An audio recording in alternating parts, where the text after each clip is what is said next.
যুবক আসো, ভাবো, সবার পায়ে হাত রেখা বলতেছি, যে যে স্থানে আছে, যার যতটুকু পজিশন দুনিয়াতে, রিক্সা চালাও, তুমিও ভাবো যে এই ছোট জীবনটা কেন দিলেন।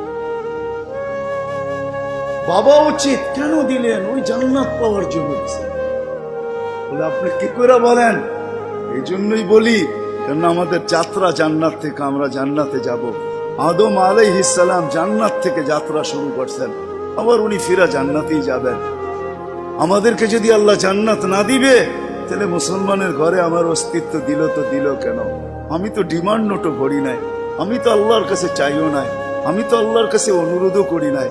আল্লাহ সদ ইচ্ছা আমাকে মুসলমানের ঘরে পাঠাইছেন।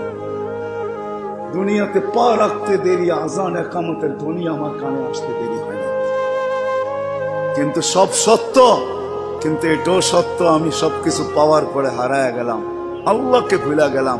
এই জন্যই কোরআন আমাদের কানে ধ্বনি দেয়, কুতিলাল ইনসানু মা আকফারা। ও মানুষ, তুই অকৃতজ্ঞ হইলি তো হইলি কি করে? উচিত তো ছিল ফল আসলে গাছ আরো ঝুঁকবে, ফল আসলে আরো ঝুঁকবে। উচিত তো ছিল শিক্ষিত মানুষগুলা শিক্ষিত হইয়া 24 ঘন্টা আল্লাহর কুদরতি পায়ে পড়া থাকবে। উচিত তো ছিল ধনী ধন পাওয়ার পরে আল্লাহর কাছে কাছে থাকবে। উচিত তো ছিল যুবক যৌবন পাওয়ার পরে আল্লাহর কুদরতি পায়ে যায় মাথা ঠেকায় দেবে, মালিক তুই আমাকে যৌবন দিছিস, দূরে যাই তো যাই কি করা, যৌবন তো তোরই দেওয়া। 24 ঘন্টা আমাদের উপরে রহমতের বৃষ্টি বর্ষিত হইতে থাকে। তারপরও আমাদের সমাজের মানুষগুলা একটু ভাবে না, একটু চিন্তা করে না, এই ছোট জীবনটা কেন দিল। আসলাম আর যাব। উর্দুতে বলে খানা কামানা খানা সোনা সুবা পাখানা।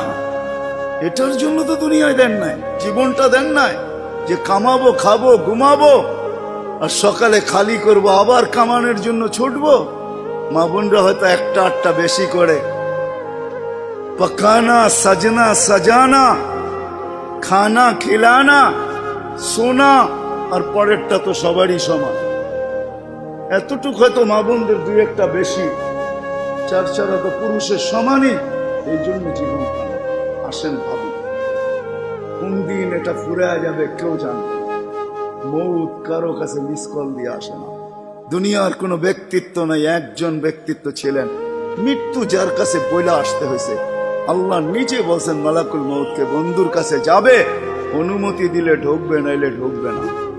অনুমতি নিয়ে বুকে হাত রাখবে, নাইলে রাখবে না। আমার বন্ধুর